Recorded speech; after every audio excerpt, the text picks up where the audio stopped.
Women were first accepted into Harvard's Graduate School for Design in 1942.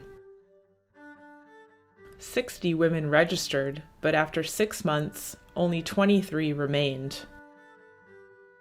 These first women established a foundation for the many who have followed in their wake. What were their experiences? Did they encounter prejudice in the classroom, or struggle for recognition and legitimacy? Did their families support them? I wanted to learn more about these intrepid women, but my search was challenging because many of their accomplishments were marginalized or simply forgotten. A Google or library search turns up little. Even though Harvard has some of the most extensive archives, they are not simple, transparent, or neutral. So this is my story of exploring the design school's history in pursuit of answers to these questions. It is also a narrative about questioning stereotypes, archives, and history.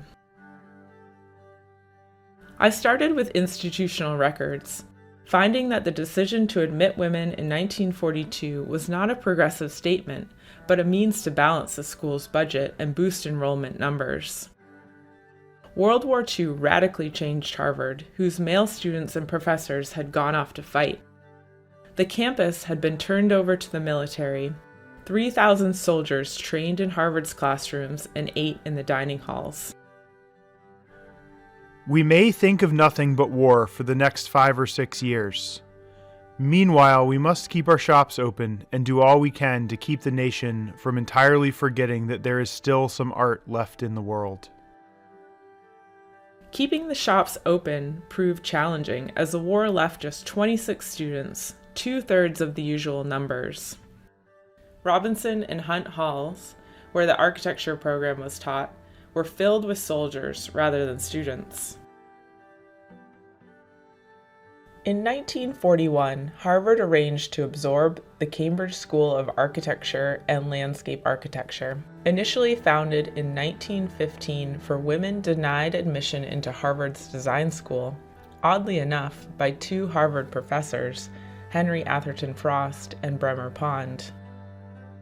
Harvard told these students they were only accepted during the emergency condition of the war and were required to hold bachelor's degrees, which hindered many. Yet they still came. Sarah Yerkes, a graduate of 1945, recalled in a later interview, "I studied architecture at a girls' school called the Cambridge School of Architecture and Landscape Architecture. Then when the war came along and my husband went overseas, I took my baby under my arm and went back, because by that time, Harvard would take anyone, even girls, and they had taken over the school." Accepting women was not a welcome experience for some of the faculty.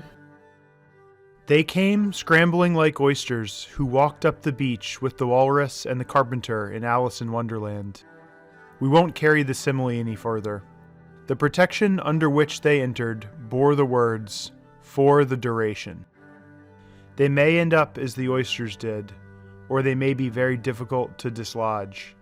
Anyway, they are definitely here. Faculty member John Humphreys also didn't welcome the change. The school is very grim these days. The students we have nowadays are an odd lot. Mostly 4Fs or foreigners, the men that is, and of course, the women don't count. The women in the story were not the first to pursue architectural careers.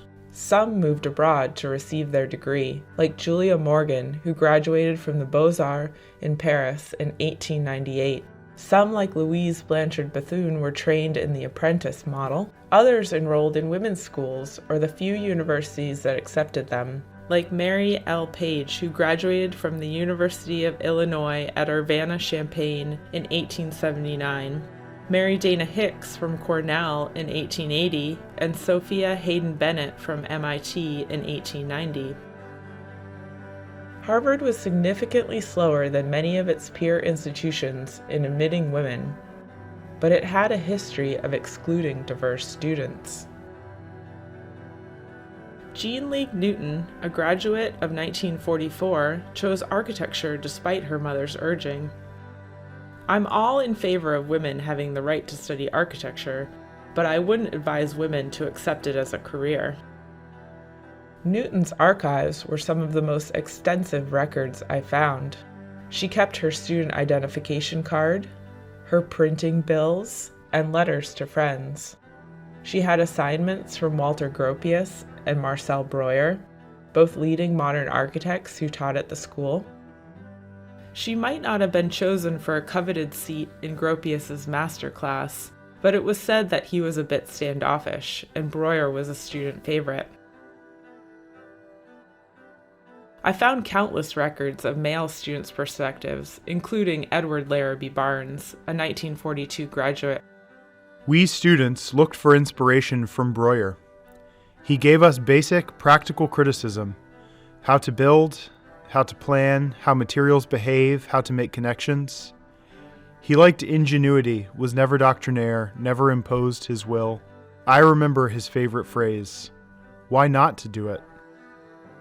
Newton's thoughts on Breuer were absent from her records, yet I think it's safe to assume that some attitudes towards women in the classroom were not as warm and friendly as Barnes recalls. While the best girls were not as good as the best men, the poorest were better than the worst men. In my search, I found that women succeeded in the collaborative environment and asserted themselves in the community, as Fran Hoskin had drawn in her charming sketch. Newton and classmates like Jean Bodman Fletcher, who became a founding member of the Architects Collaborative, and Anne Ting, best known for her geometric patterns in architecture, responded to modern problems as students, collaborating on socially oriented and technologically expressive projects. The governing board had only approved women's admission until the end of the war. However, the female students remained, and the faculty voted to permanently admit them in 1948, since nothing more than convention and custom had kept women out. At the end of the search, I felt I was chasing ghosts, seeing only brief glimpses and never a complete picture. These first women, like Eileen Liu Pei, Francisca Hoskin, Suzanne Stockard Underwood, Jean Leigh Newton, Elizabeth Meta Ware, and Edith Schreiber, are absent from the record, and so absent from our thoughts. And that absence is telling. I have learned in this research that omission mirrors what is important to Harvard and our society. Yet the experiences of women are important to study, to learn from, and to know. Because there are so few records of their time at Harvard, we must devote our gratitude and attention to telling their story.